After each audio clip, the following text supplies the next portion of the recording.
Psicoflix, episodio 234.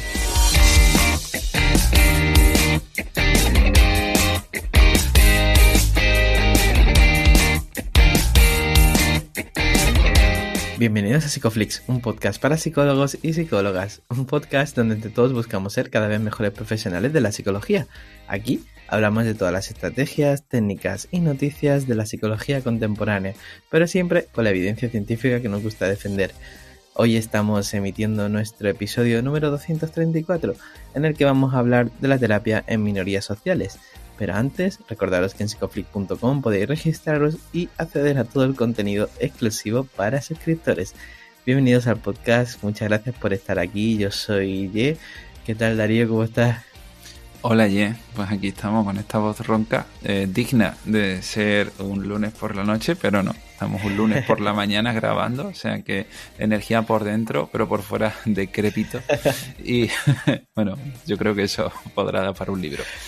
Y nada, pues aquí entrando en las navidades, entrando en el frío ya por fin de verdad, y con muchas cosas por delante, porque en nada tenemos este congreso online de ciencia conductual contextual el 9 y 10 de diciembre con Mavid Saik, Carmen Luciano, Domjan. Podéis ir a Ítaca para suscribiros, pero más y ya después tenemos nosotros un webinar gratuito con Aarón del Olmo el 21 de diciembre, o sea, pre-Navidad, que luego queda grabado una semana. O sea, esto lo vamos a dejar a través de la web en psicoflix.com y os podéis inscribir para que luego mandemos el enlace del Zoom y luego el enlace a la grabación. Es importante que os inscribáis si os interesa este webinar. Y ya con esto, no me enredo más. Tenemos hoy un invitado amigo que viene a hablarnos de algo de lo que habló en Sevilla. ¿Quién viene por aquí? Pues estamos muy contentos de compartir la mañana con José Luna. Él es psicólogo, máster en psicología infanto-juvenil, máster en TDAH. Además, bueno, está especializado en terapias contextuales, es artista, ya los conocéis, y además es cofundador de Atentos Psicología. Bienvenido, José. Hola, Jay, hola, Darío. ¿Qué pasa? ¿Cómo estáis? Ya os veo que sobreviviendo un poco, ¿no? Como yo. Bien. Has dejado ahí un segundo de intensidad y me he dicho, uy, se ha ido, ya está. Está. Aquí vamos a ir cayendo, ¿no? Como si fuese esto de las Among Us. Bueno, José, ya hay mucha gente que te conoce, ¿no? Pero para quien no te conozca, cuéntanos un poco cómo es tu día a día, a qué te dedicas. Eres psicólogo, ¿no? Sí, eso dicen. Bueno, pues depende del día y demás, pues hago muchas cosas, sobre todo últimamente también con como comentaba Jay, con Atentos, el centro que hemos abierto en Sevilla, pues organizando también muchas cositas del centro, formaciones, problemas que van surgiendo y demás, y aparte pues con las propias sesiones y formándome igualmente yo también y preparando las sesiones, pues ahí ya imagínate, y ya si después le metemos las labores de padre, de mi padre además, y demás, pues queda poco tiempo. Pero cuando me sobra tiempo, pues intento pues, jugar al baloncesto, que estoy en un equipo de veteranos, que ya se llama veterano porque juego en una liga que se llama de veteranos además, y pintar cuando puedo y esas cosas. El otro día estaba en el gimnasio, ¿no? Y había una mujer hablando con su amigo que hacía tiempo que no veía por cómo hablaban, y le decía el chaval, yo compagino el gimnasio con no sé qué. La verdad, tampoco estaba tan atento, no estaba stalkeando yo tanto, ¿no? Y dice ella, yo compagino el gimnasio con la vida. Digo, bueno, aquí cada uno tiene su baremo en un punto u otro. Tú que tienes muchos frentes, ¿no? De siempre, porque también eres artista, estás metido en un montón de cosas, juegas al baloncesto, eso para mí es nuevo. ¿Tú dirías que has tenido una historia personal rica y expuesta a muchas experiencias en todos los sentidos, no solo en cuanto a tus aficiones, también en cuanto a la gente? Pues muchísimo. Ahora que lo dices, yo alguna vez lo he pensado. Y es verdad que los contextos en los que yo me he movido, como han sido muy diferentes y he conocido a mucha gente mucho, pues eso, en muchas situaciones, con mucho tipo de temática diferente. Por ejemplo, cuando pintaba graffiti de pequeño, pues me relacionaba con un tipo de gente dentro de lo que era la cultura del hip hop en Sevilla y demás, pues que en aquella época ahora está mucho más de moda, ¿no? Pero Ujú. hace pues casi 30 años pues era algo pues, muy residual, era un nicho muy pequeño. Entonces eso también tenía pues unas características propias, ¿no? De la gente con la que me relacionaba, que a día de hoy todavía mantengo relación con muchos de ellos, pero que también han hecho que yo pues tenga en esa historia de aprendizaje unas cosas particulares. En el baloncesto igual.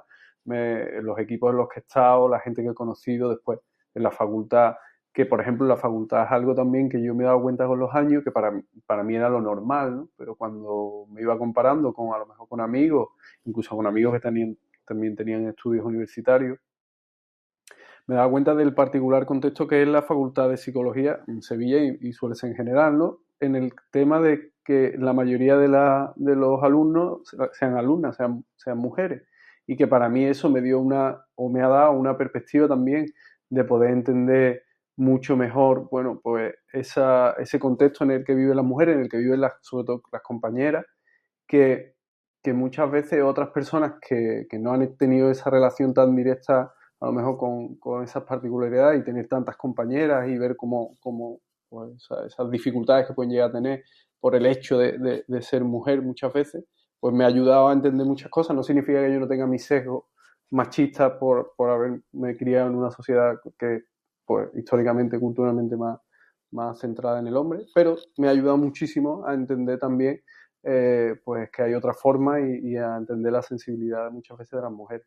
Y eso es un poco, bueno, y también de otros círculos, otros sitios donde me he movido, soy una persona muy activa, pues es verdad que seguro que todo eso han hecho pues, la persona que soy a día de hoy. Cuando estábamos pensando sobre esto, ¿no? Y estabas hablando de tu historia personal, ¿de qué manera tu historia personal conecta con este tema que vamos a hablar hoy, José? Pues con los años me he ido dando cuenta de que es mucho mayor de lo que yo pensaba. Lo que pasa es que se da una cosa que comentaremos, que es muy importante, que suele pasar mucho con las minorías sociales, y es que yo mismo, por ejemplo, tenía tan interiorizado algunas ideas, pues, algunos pensamientos que te llegan muchas veces culturalmente pues, que ni me los planteaba. Entonces, en mi caso me he ido dando cuenta a posteriori cosas que me han pasado en mi vida y cómo yo actué y me comporté en esos momentos, cuánta influencia tenía, por ejemplo, de esa interiorización de ciertas premisas culturales. En mi caso, lo he comentado alguna vez, creo, pues a mí me adoptaron de pequeño, con 3 días, y, y yo, pues mis orígenes pues son de Marruecos, aunque yo realmente no estaba allí hasta hace poco que fui con un amigo, pero no había estado nunca allí, me crié en Sevilla y demás, y no conozco a mi familia biológica ni nada. Pero claro, yo de pequeño, bueno, pues yo tenía unos rasgos que me pasaba un poco como decía el actor Oscar Isaías en una entrevista, que tiene unos rasgos que podrían ser, él hablaba del tema de la actuación, que podrían ser tanto en una película, puede ser de hispano, como puede ser de algún, de árabe o de otro tipo de... Está ahí como es un híbrido, ¿no? Y es verdad, si te fijas en sus películas, pues ha hecho de los dos y en los dos más o menos parece, da el pego. Y a mí me pasaba un poco igual de pequeño, ¿no? Había gente que quería que a lo mejor era de Latinoamérica y otra gente que a lo mejor me identificaba más con Marruecos o no, o otra gente pues, pensaría otra cosa. Y claro, yo realmente sí era consciente de eso desde pequeño, incluso a lo mejor la gente no se daba cuenta o no o lo normalizaba. Y me pasó una cosa hace unos años que, que me pareció muy curiosa y ahora que en esto he estado pues preparando un poco el tema, lo veo con otros ojos, ¿no? Pero antes de contarosla, os voy a hacer una pregunta, sobre todo a Darío. Ujú. Uy, ¿A ti alguna vez, Darío, te ha parado la policía sin motivo? ¿Qué va? No. Sí, sé por dónde va. Bueno, en mi caso, además, como mi padre era policía, pues eso un poco más ahí en la zona era raro, ¿no? Pero sí, no, en la vida no. Eso a mí no me pasa. No te han pedido el DNI para identificarte y No, nada, no, ¿no? no, no. No. Bueno, pues a mí hace unos años iba una tarde, tenía sesiones de tarde a la consulta, iba además con el tiempo un poquillo justo a la sesión de las 4 y pasé, bueno, yendo camino de la consulta, yo lo tengo en el barrio de Nervión, relativamente céntrico en Sevilla, pues me pararon dos agentes de la Policía Nacional. Entonces me pararon, me pidieron el DNI, no me dijeron nada, me tuvieron allí pues esperando que les dieran desde la central por la información, pues no sé, 5 o 10 minutos, me devolvieron el DNI y yo seguí mi camino. Fíjate que en ese momento yo no me planteé o no se me ocurrió preguntarle por qué me estaban parando, qué es lo que pasaba. Hasta ese punto podemos llegar a tener, o yo en mi caso, hablo de mi caso, tampoco quiero generalizar, interiorizar ciertas cosas porque sí, porque como tú sabes que eres diferente, que tienes ciertos rasgos que te pueden hacer diferente a ojos de los demás o de algunas personas, no digo que todos los policías ni mucho menos sean igual. No, pero Pues hay mucho racismo en el cuerpo de policía y yo lo puedo decir de buena fe. claro, pues imagínate una persona como yo que ya, bueno, ahí no sé, ahí tendría 33 años, iba a mi consulta a trabajar, un día totalmente normal, en un barrio totalmente normal, en un contexto que no había pasado nada. A mí no se me ocurre preguntarle a esa persona por qué me está parando. Y me parece muy llamativo de lo que muchas veces ciertas personas que pueden pertenecer a estas minorías sociales pueden dejar de hacer o cómo se pueden comportar en situaciones o contextos particulares por tener tan interiorizado pues algunos pensamientos. Claro. Bueno, yo también, ¿no? Como persona de color, no entiendo también por eso la pregunta a Darío, ¿no? A mí he tenido experiencias similares a las que tú has tenido de que me paren o que me pregunten por el DNI sin ni siquiera haber ningún indicio de nada en concreto, ¿no? O en situaciones en las que, por ejemplo, he ido conduciendo, muchas veces he estado solo y sí me han parado. Y si voy con mi madre, ¿no? Que mi madre tiene una tez muy blanca, pues nunca me han parado, ¿no? Es curioso, ¿no? Como esa es algo tan fino, ¿no? Pero que ocurre mucho, ¿no? Y José, tú y yo lo estábamos hablando en Sevilla después de tu charla, en el sentido de que nos ha pasado de ir a sitios, ¿no? Ir a comprar a un supermercado o incluso a una tienda de todo a 100 y que ir un día con ropa de gimnasio ya suscite ciertas miradas e ir en ropa de pues con camisa, ¿no? De venir de la terapia, pues no suscita esa, ¿no? Esas ciertas conductas de comprobación o de chequeo que suele haber. ¿De qué manera crees que esto impacta también en nuestra vestimenta como terapeutas cuando viene alguna persona también de alguna minoría? Pues es importante porque al fin y al cabo, bueno, pues todos al fin y al cabo somos sensibles a las mismas leyes de aprendizaje y tanto nosotros los terapeutas, aunque seamos pues de otro color o otro origen o lo que sea, pues tenemos nuestra propia historia y muchas veces también nos influencia a la hora de relacionarnos primero con los consultantes, ¿no?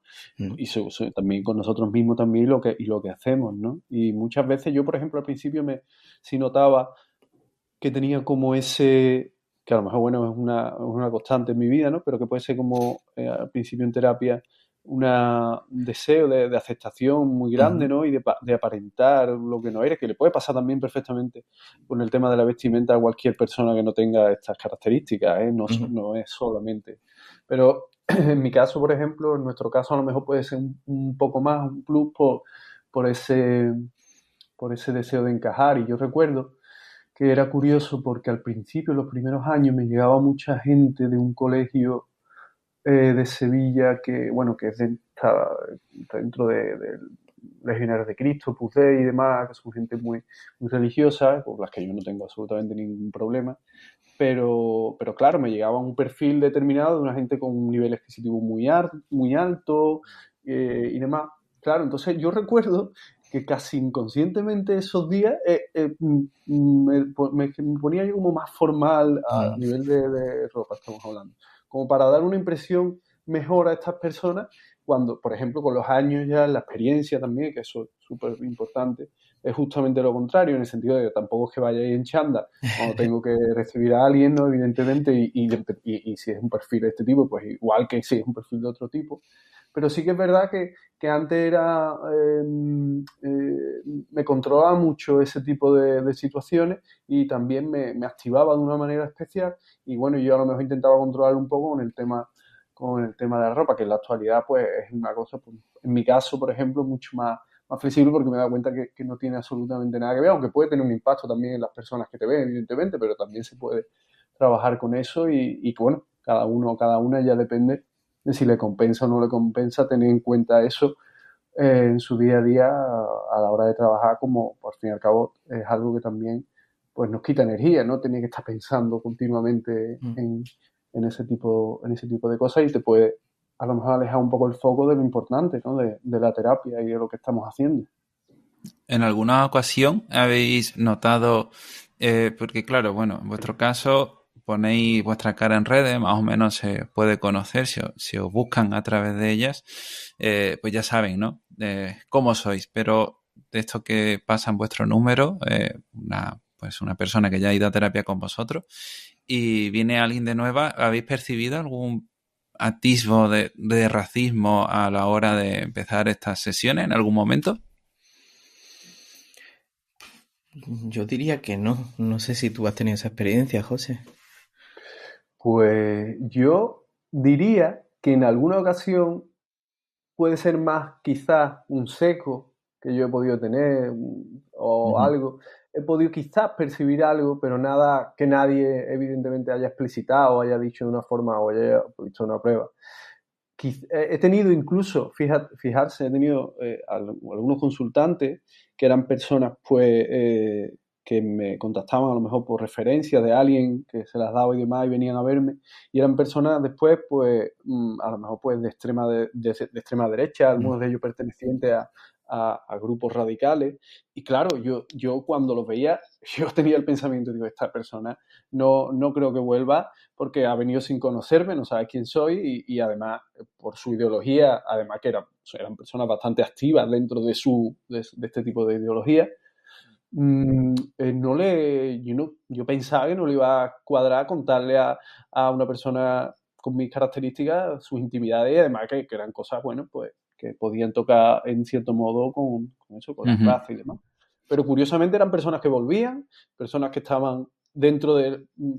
No vi una diferencia con relación al consultante medio, en el sentido ni de la adherencia, ni del trato, ni de nada. Sí, era prácticamente igual y me llamó la atención y ahí también era un poco también, a lo mejor en este caso, de darme cuenta, oye, pues que siempre pasa, ¿no? Y le decimos mucho a los consultantes porque los pensamientos, por ejemplo, los que yo tuve en ese momento, tampoco eran tan ciertos. Después en la experiencia vi que, bueno, que esas personas en la terapia no, parece que no les influyó lo que yo podía creer que les podía influir. Ujú.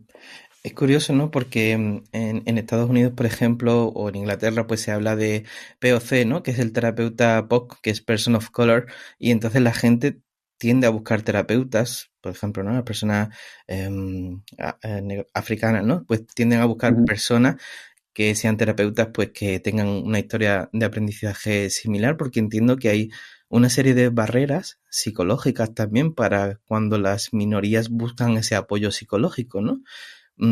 ¿Qué barreras detectas tú en las minorías en el acceso a terapia? Eh, con respecto a las minorías, muchas veces en la experiencia que tengo yo con personas que puedan pertenecer a este tipo de minorías, eh, es la dificultad muchas veces que le puede pasar a muchas personas, no solo de las minorías, ¿no? Pero en su caso específico, como están expuestos a unos estresores únicos, a unos contextos muy particulares, debido a sus características sociales, culturales, étnicas, pues ¿qué pasa? Que hay veces que les cuesta, o lo que yo he visto, verbalizar, ¿vale? Compartir ciertos pensamientos y ciertas ideas que tienen, pues como hablábamos antes, muy interiorizados en su historia de vida y que pueden estar influyendo mucho a lo mejor en los posibles objetivos terapéuticos que esa persona quiera conseguir o que queramos conseguir en terapia. Entonces muchas veces es ir viendo que esa persona pueda tener esa tranquilidad, esa confianza, incluso muchas veces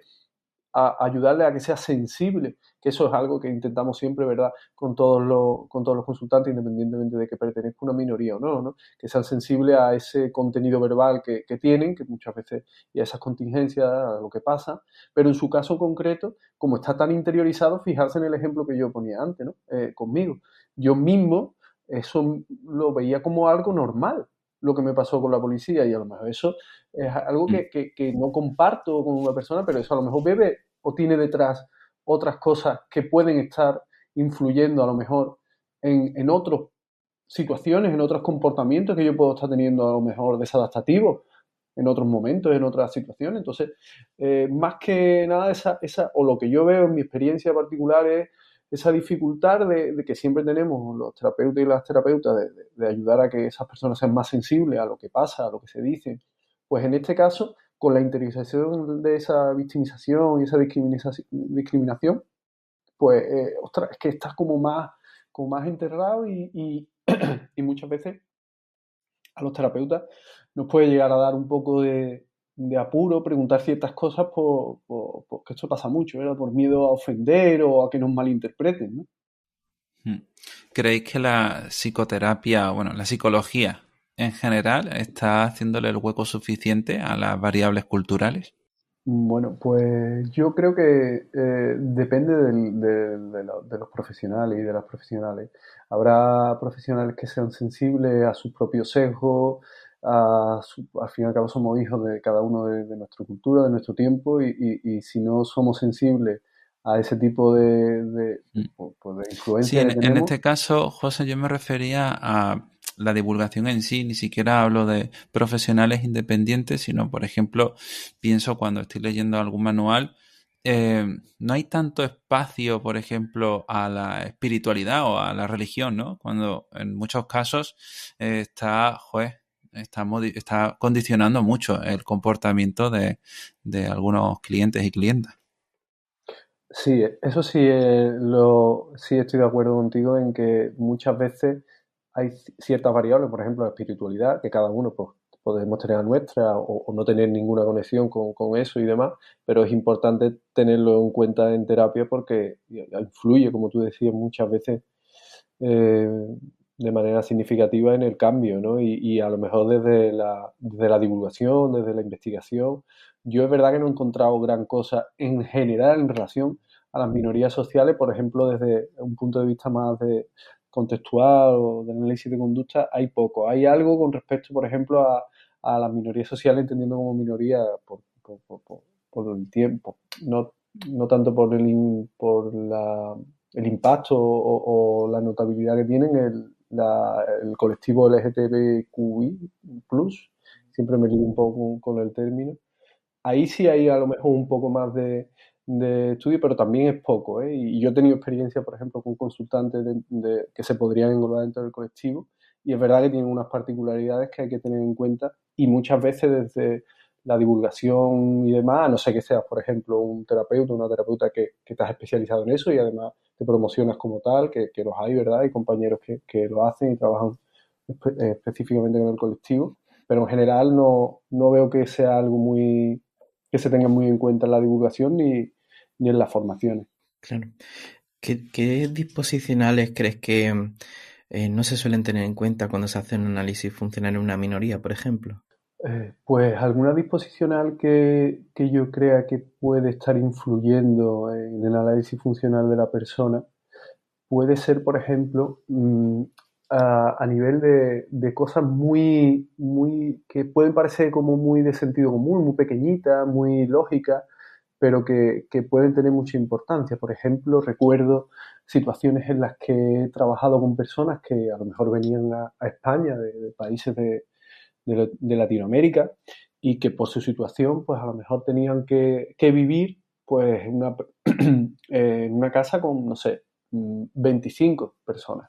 Y no es una exageración, ¿vale? 25 incluso más personas en casas relativamente pequeñas, ¿vale? ¿Qué ocurre? Que ahí, imagínate, ahí a lo mejor esa persona no viene por eso, ¿vale? Esa persona, eso para ella o para él no es un problema, en principio. Pero empezamos a trabajar, ¿no? Y a lo mejor hay algo de lo que quiere esa persona trabajar que el vivir con 25 personas en tu casa puede estar dificultando, ¿vale? Pues algo, no sé, alguna, pues imagínate que tuvieras que hacer cosas y requirieran concentración o tiempo o lo que sea, y no tuvieras ese espacio físico para hacerlo, es imposible. Pero claro, ahí pienso yo, bueno, pues lo que tenemos que hacer o empezamos a ver posibilidades de que esa persona vea qué puede hacer, qué se podría hacer. Y ahí hay una variable disposicional que yo creo que está como un poquito más escondida y a eso te voy a responder, Jay, que es más importante. Y es que esa persona muchas veces no quiere dejar de vivir con su familia. Porque Claro. a lo mejor o no quiere hacer otra cosa porque para ellos el valor de su familia o como ellos ven la familia y la situación aquí en España y demás, implica, es muy importante estar con su familia.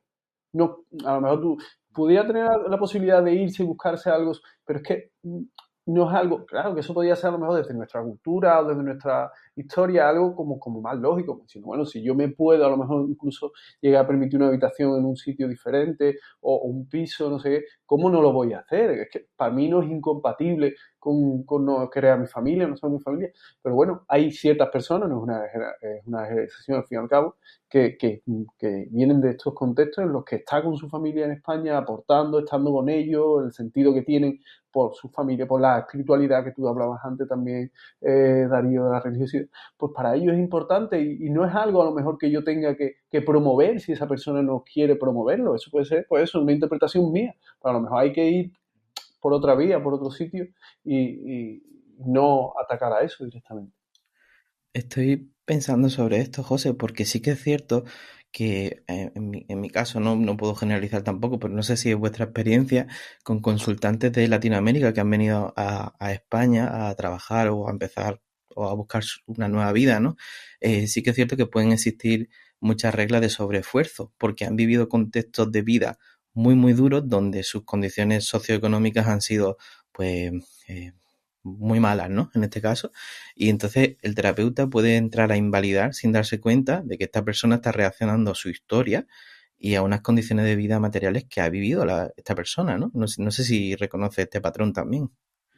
Sí, sí, es con lo que tú comentabas, tienen esa cultura del sobreesfuerzo, algunos de ellos, ¿no? Que es una generalización, pero muy imbuida, ¿no? Y realmente pueden generar, o pueden acabar generándose ciertas reglas que puedan llegar a ser muy disfuncionales, a lo mejor con su contexto y su momento, y es importante, ¿no? Tener nosotros también la sensibilidad y el tacto para, para que esa persona sea consciente del precio que está pagando por seguir ese tipo de reglas que quizás a lo mejor le funcionaron en un momento determinado, ¿no?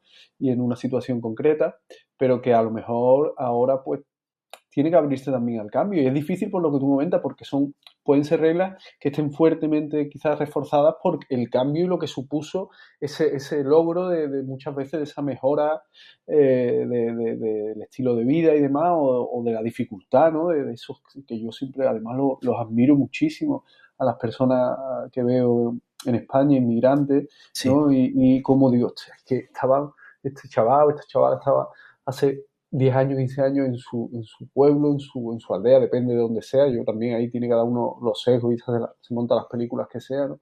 Y ahora está aquí, en un contexto que aunque no lo queramos muchas veces es hostil para ellos, es muy sí. hostil, aunque los españoles, por ejemplo, los andaluces, seamos amables y demás, pero yo hablo con ellos muchas veces, los veo y ellos sienten ese rechazo, esa hostilidad en ciertos contextos y, oye, y los miro muchísimo, pero claro, es muy difícil por eso mismo que esas reglas que están tan fuertemente eh, aprendidas, y no solamente por su propia historia, sino también por los mensajes culturales y que nos llegan por los medios, por las redes sociales, ¿no? Que hemos hablado algunas veces, ¿no? De esa cultura del esfuerzo, si no lo consigues porque no quieres y toda esa mierda, pues claro, es como doblemente difícil, ¿no? Mm. Al final, poniéndonos un poco kantianos, ¿no? siempre va a haber una versión de nosotros, ¿no? En toda nuestra evaluación de la terapia, y cuando nos ponemos a pinchar para, bueno, que se den esas contingencias en torno a determinados comportamientos, por si algunos nos están acercando a valores, puede ser que incluso nuestro yo también esté pecando de racista, que estemos observando determinados comportamientos no solo desde nuestro conflicto de valores, sino también, de nuestros conflictos culturales. Entonces, me gustaría saber, José, cómo, como estaba diciendo Ye, cómo jugar a la búsqueda de ese tipo de contingencias, con un lenguaje bastante más amable y con mucha humildad. Esa es la clave, la humildad es fundamental, de hecho es una de las cosas que más se recomienda para trabajar con minorías sociales, la humildad cultural, el tener siempre presente que no sabes realmente de dónde viene esa persona y tienes que tener también esa curiosidad eh, por conocer, por saber y sobre todo estar abierto a que te vas a equivocar, que vas a preguntar cosas que quizás a esa persona pues le incomoden y tienes también que ser sensible a esa incomodidad en la terapia de esa persona. Yo recuerdo un caso de una persona transgénero que, que cuando llevábamos poco tiempo le pregunté con curiosidad que cuál era su nombre anterior, el nombre como que le habían puesto, porque esa persona se había cambiado el nombre, ¿no? Un nombre que no era identificable ni hombre ni mujer, ¿no? Por género.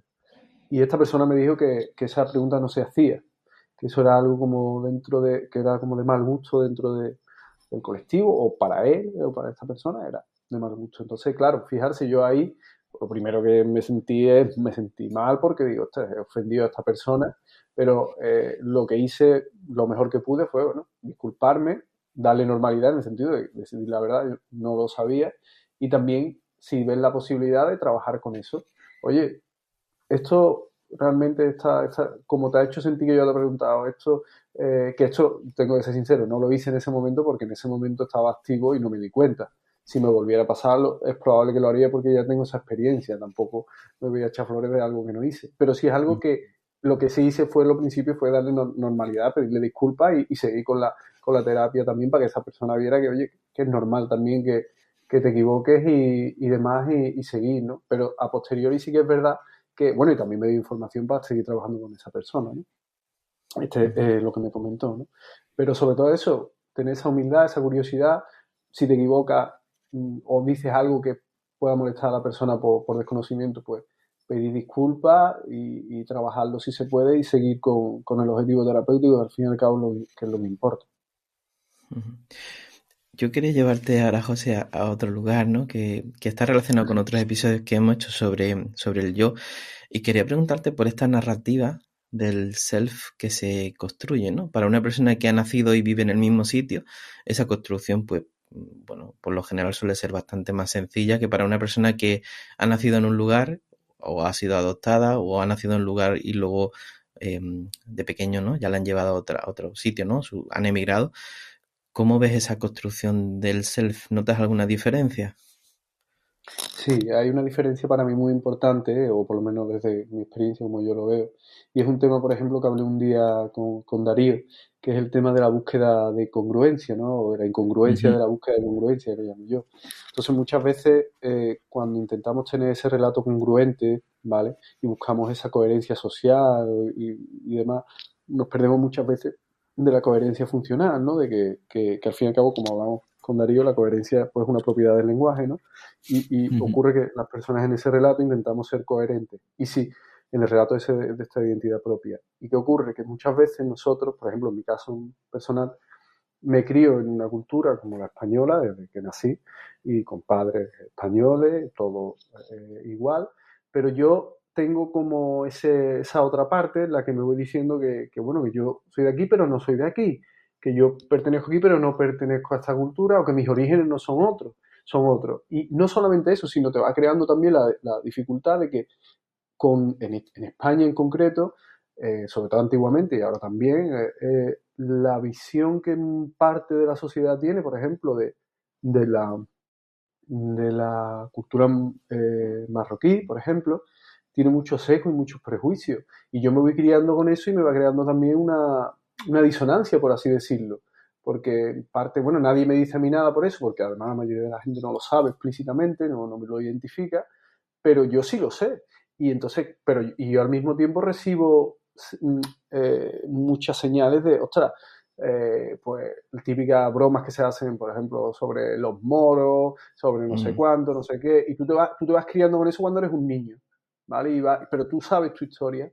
Entonces, te va generando ahí como una especie de lucha, ¿sabes? Que al final, en mi caso, por ejemplo, al final se puede traducir en temas de aceptabilidad social o de no hacer determinadas cosas que hubiera hecho de otra forma por esa búsqueda de ese relato coherente de lo que soy, cuando realmente yo ya pues soy independientemente de lo que yo me diga o de lo que no me o lo que me deje de decir. Pero claro, yo eso no lo sabía con 15 o 16, con 20 años. Imaginarse a la gente que viene a terapia y tiene tan interiorizado eso o esa disonancia, esa diferencia en el ser de lo que tú te dices, lo que tú crees que eres, lo que te llega, pues al final crea muchísima confusión. Y si lo que pretendemos es que las personas se adapten mejor a lo que ellos quieran, esos cambios y demás, y esa persona está luchando con cambios tan potentes con tradiciones a priori tan potentes como quién soy o de dónde vengo y todas estas cosas, o yo no pertenezco aquí, sí pero no, dificulta muchísimo que se puedan dar los pasos para que haya ese aprendizaje de ese cambio y se pueda posibilitar y ese cambio de comportamiento. Al final decimos que somos de aquí porque somos conscientes que hay un allí, ¿no? Nosotros y ellos porque somos conscientes de que hay un ellos. En este caso, la conciencia es inevitable. Y en vuestro caso, pues sois de aquí, ¿no? Decir que somos de aquí a veces es un poco, no sé, me genera dudas en general. Pero, ¿os habéis visto de alguna manera justificando, oye, que habéis criado aquí, que al final sois españoles? Pues yo creo que me pasa casi una vez a la semana, por lo menos fácilmente pasa. En cualquier lado que vas, que incluso los propios consultantes, ¿no? Te preguntan, ¿y tú de dónde eres, no? Tu nombre de dónde es, ¿no? Empiezan con la primera pregunta en la sesión, ¿no? Y no, yo nací aquí, no, pero realmente de dónde eres, ¿no? Entonces hacen como si esa primera respuesta no fuera suficiente. No sé si, José, ¿te pasa lo mismo o te ha pasado? Claro, en mi caso es que tú tienes la variable de que tu nombre es, Claro. es muy diferente, claro. Entonces ya tienes como todavía ahí, la gente tiene ese discriminativo de, ostras, que encima lo parece y se llama de tal forma, ¿no? En mi caso ven José Luna, que realmente mi nombre completo es José Sánchez Luna, ¿no? Claro. Pero José Luna, ¿no? Y claro, hay como, yo me he visto menos tentado a explicar, pero sí que es verdad que soy consciente de que muchas veces, a lo mejor de una manera más sutil, si dejo caer cierta información que yo lo sé, sobre todo con los años, tiene la función clara de que la persona pues vea que soy de aquí, o que pues, al fin y al cabo te acepte o te vea como un igual y demás. Y sí que es verdad que he tenido, lo que pasa con los años también, como voy siendo también más sensible, pues es verdad que cada vez lo voy haciendo menos porque cada vez me da más igual. De hecho, el hecho de hablarlo aquí públicamente con ustedes es algo que hace, no sé, 5 años no hubiera hecho ni loco, ¿sabes? Bueno, qué bueno que lo hagan, ¿no? Y que también este podcast sirva para normalizar esto que vivimos nosotros, que seguro que habrá muchas más personas, muchos oyentes que también pues lo viven igual. ¿Cómo podemos ser más sensibles culturalmente como terapeutas, José? Pues lo fundamental para mí es lo que hablábamos un poco antes, es ser consciente de tus propios sesgos. Yo, por ejemplo, fíjate qué curioso, cuando fui a Marruecos el año pasado con mi amigo Paco, que ya os comenté, ¿verdad?, que iba a ir y demás, y acabé yendo.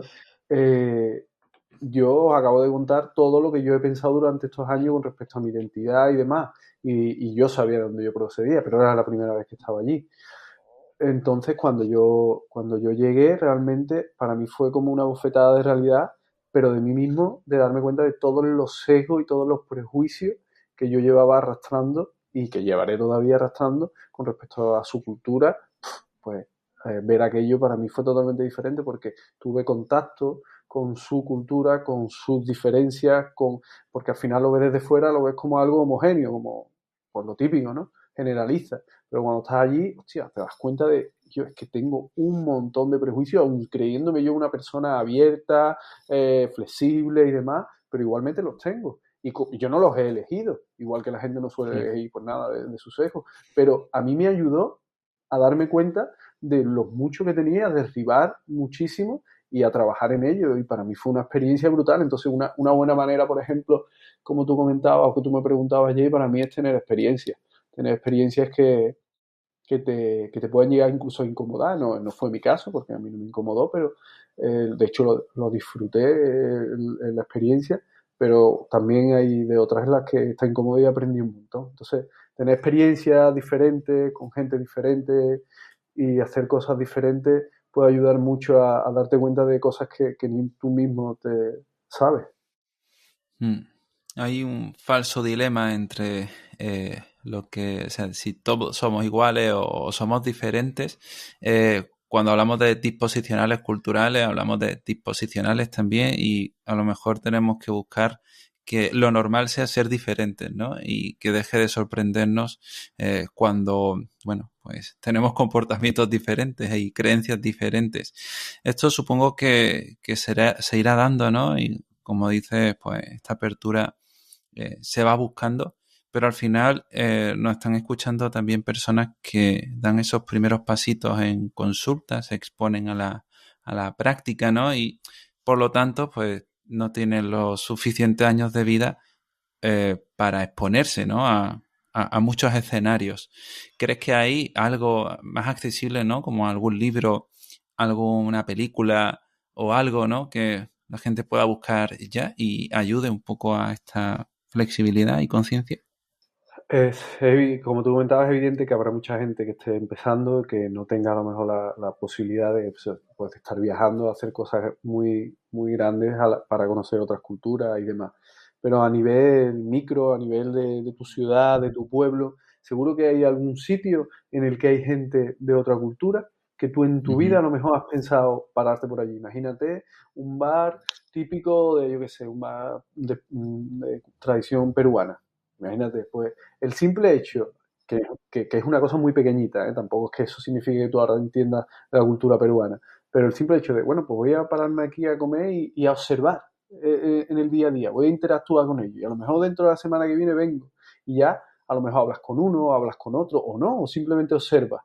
Y a lo mejor, pues evidentemente no eso hace que tú, pues como comentaba antes, entiendas a alguien de la cultura peruana y demás, pero puede que te abra un poquito a lo mejor para, ostras, pues esta gente que yo no tengo no tengo experiencia con ellos y lo veo en su día a día, cómo hablan, cómo se relacionan entre ellos y puede que te dé algo de información o simplemente también si ves algo, una película, una serie, algo que en especial no te suele llamar la atención porque no es un tema que te suele llamar, que te mueva, pero que es de una cultura en concreta. Ostras, pues, hoy voy a ver esto para entender un poquito. A mí me pasó, por ejemplo, con una serie que vi hace unos años de una chica israelí que vivía en Israel y la obligaban a casarse y demás, ella no quería, era más como ultraortodoxos y demás. Y a mí, oye, me ayudó un poco, de una manera muy superficial seguramente, a conocer cosas de la religión, de los ultraortodoxos y de cómo vivían, del contexto de Israel, que yo desconocía totalmente. No tenía absolutamente ni idea de muchísimas cosas de las que vi en esa serie y demás. Y después a lo mejor también puede activar para buscar más información, para ver otra cosa, o ves algo y vas a buscar después si esto es verdad o es una libertad que se está tomando el director o la directora de la serie y no, oye, pues eso es información, eso es, a lo mejor pues hace que seas un poquito más sensible si alguna vez tuvieras algo parecido o puedas llegar a generalizar a otra cultura, aunque no sea lo mismo, pero ya tienes a lo mejor esa actitud de apertura, de curiosidad. Ujú. Qué bueno escucharte, José. Muy buena serie. Por cierto, hay otra también muy relacionada que se llama Stichel, que la recomiendo también con relación a Ah, la qué bueno. cultura de allí. Y José, estamos llegando casi al término final del episodio. Muchas personas pues seguramente tengan dudas o cosas que se le hayan quedado en el tintero de cosas que no hayamos abordado aquí. ¿Dónde te podrían encontrar y dónde podrían encontrar tu nuevo centro en colaboración con Luis de Amores también? Pues la gente que quiera encontrarme en Instagram me puede buscar como José Luna Psico. Y ahí también tenemos el Instagram de Atentos, que lleva poquito, pero ya vamos generando contenido y demás, que es Atentos Psicología, que vamos haciendo formaciones presenciales en Sevilla. De hecho, tuvimos una hace poco con Santiago Benjumea, que ha sido nuestro padrino de esta andadura con las formaciones presenciales, que además nosotros siempre decimos que para nosotros es como, está guay porque es como una declaración de intención, empezar en Sevilla con Santiago Benjumea haciendo formaciones de este tipo, ¿no? Que no sabemos hasta dónde llegaremos, pero a donde lleguemos ya quedará ahí. Y ahora tenemos otra dentro de poquito, el día 16 de diciembre, con Javier Illinger, que en Almería, un tío estupendo, bueno, que es de Córdoba, pero está en Almería, un tío estupendo y que sabe un montón, que se formó con Luciano, y vamos a empezar a poner un poco más las bases de la terapia de aceptación y compromiso para ir cogiendo pues más habilidad a la gente que quiera ir familiarizándose o que ya sepa y quiera ver cómo trabaja también Javier, pues, Ujú. pues eso lo tenemos el próximo día 16, que además la gente de Psicoflip tiene un descuento especial también. Un cuponcillo. Bueno, eso lo tenéis todo en el Telegram para las personas que estáis dentro de la membresía. Y José, un gusto escucharte siempre. A mí es un Muchas disfrute gracias, con José. ustedes muchísimo. Muchas gracias, José. Nos veremos prontito también. Y muchas gracias a ti que has escuchado este episodio. Si te ha gustado, recuerda suscribirte porque muy pronto pues también tendremos un webinar en abierto con Aarón del Olmo el día 21 de diciembre. Y bueno, mañana, cuando ya este episodio esté saliendo, vamos a celebrar el Congreso Iberoamericano de Ciencia Conductual Contextual. Así que todavía tenéis un ratito para apuntaros. Y nada, nosotros nos vemos la próxima semana, el próximo jueves, con un nuevo episodio aquí en psicoflip.com, en Spotify, en iTunes, en iVoox y en YouTube. Hasta luego. Hasta luego.